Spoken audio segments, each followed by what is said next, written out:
ശൈലജ എന്ന് പറഞ്ഞവരെ ഇന്നത്തെ രണ്ട് വചനവായനകളിൽ നമ്മൾ വായിച്ചു കേട്ടത് മരിച്ചുപോയ ഒരു വ്യക്തി ജീവനിലേക്ക് വീണ്ടും വരുന്നതാണ് നമ്മൾ രണ്ട് വായനകളിൽ നമ്മൾ കണ്ടത്.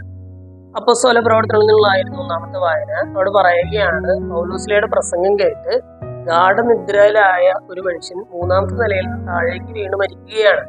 അദ്ദേഹം മരിച്ചു എന്ന് തന്നെയാണ് എല്ലാവരും സാക്ഷ്യപ്പെടുന്നത്. പക്ഷെ പൗലോസ് താഴേക്ക് ചെന്നിട്ട് ഇദ്ദേഹത്തെ ഗാഠമായി കെട്ടിപ്പിടിച്ചിട്ട് പറയുകയാണ്, അവന് ജീവനുണ്ട്. പൗലോസിലെ തിരികെ മുകളിലേക്ക് പോയി അപ്പം മുറിച്ച് ഭക്ഷിച്ചതിന് ശേഷം അവരുമായിട്ട് ദീർഘമായ സംഭാഷണത്തിൽ ഏർപ്പെടുകയാണെന്ന് പറയുകയാണ്.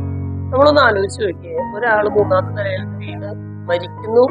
ഉടനെ പൗലോസ് ചെന്നിട്ട് അദ്ദേഹത്തെ കെട്ടിപ്പിടിച്ചിട്ട് പറയണം അവന് ജീവനുണ്ട്. ബാക്കി എല്ലാവരും അത് വിശ്വസിച്ചു എന്നുള്ളതാണ്. വിശ്വസിച്ചു എന്ന് പറഞ്ഞാൽ പൗലോസിലെ പിന്നീട് ചെയ്ത കാര്യങ്ങൾ നമ്മൾ ഓർക്കണം. പൗലോസിലെ പിന്നീട് എന്ന് അപ്പം മുറിച്ച് ഭക്ഷിക്കുന്നു, ദീർഘമായ അവരോട് സംഭാഷണം നടത്തും. നമ്മളാണെങ്കിൽ എന്ത് ചെയ്യും? സാധാരണ മൂന്നാമത്തെ നിലയിൽ നിന്ന് ഒരാൾ വീഴുകയും അദ്ദേഹത്തെ മരിക്കുകയും അല്ലെങ്കിൽ ഇത്തിരി സീരിയസ് ആണെന്ന് നമുക്ക് തോന്നിയാൽ പോലും നമ്മൾ ഒരിക്കലും മറ്റു വ്യക്തികളോട് കൂടെ നിന്ന് ദീർഘമായ സംഭാഷണം നടത്തുകയൊന്നുമില്ല. പക്ഷെ ഇവിടെ ഈ ജനങ്ങൾ പൗലോസിനോട് ദീർഘമായ സംഭാഷണം നടത്തിയെന്ന് പറയുന്നത് എന്ന് പറഞ്ഞാൽ പൗലോസിന്റെ വാക്കുകളിൽ അവർക്ക് പൂർണ്ണമായ വിശ്വാസം ഉണ്ടായിരുന്നു. സുവിശേഷത്തിലേക്ക് വരുമ്പോൾ ജായറോസിന്റെ മകളെ പുനർജീവിപ്പിക്കുന്ന ഈശോയെ നമ്മൾ കാണുന്നുണ്ട്. ജായറോസിന്റെ വീട്ടിലേക്ക് ഈശോ എത്തുന്നു. അവിടെ ഒരുപാട് ഉച്ചത്തിൽ ഇങ്ങനെ കരഞ്ഞുകൊണ്ടിരിക്കുന്ന ആളുകളൊക്കെ കണ്ടു എന്നാണ് പറയുന്നത്. അപ്പൊ ഈശോ പറയുകയാണ്, ഇവരോട് പറയുകയാണ്, നിങ്ങൾ കരയേണ്ട, അവള് മരിച്ചിട്ടില്ല, അവൾ ഉറങ്ങുകയാണ്. ഈ കരഞ്ഞുകൊണ്ടിരുന്ന ആളുകളൊക്കെ ഈശോയെ പരിഹസിക്കാനായിട്ട് തുടങ്ങി. ആ സമയത്ത് ഈ മരിച്ചുപോയ കുഞ്ഞിന്റെ മാതാപിതാക്കളുടെ അവസ്ഥ നിങ്ങളൊന്ന് ആലോചിച്ചു നോക്കി. ഈശോയുടെ കൂടെ നിൽക്കുന്ന ഈ മാതാപിതാക്കളുടെ അവസ്ഥ.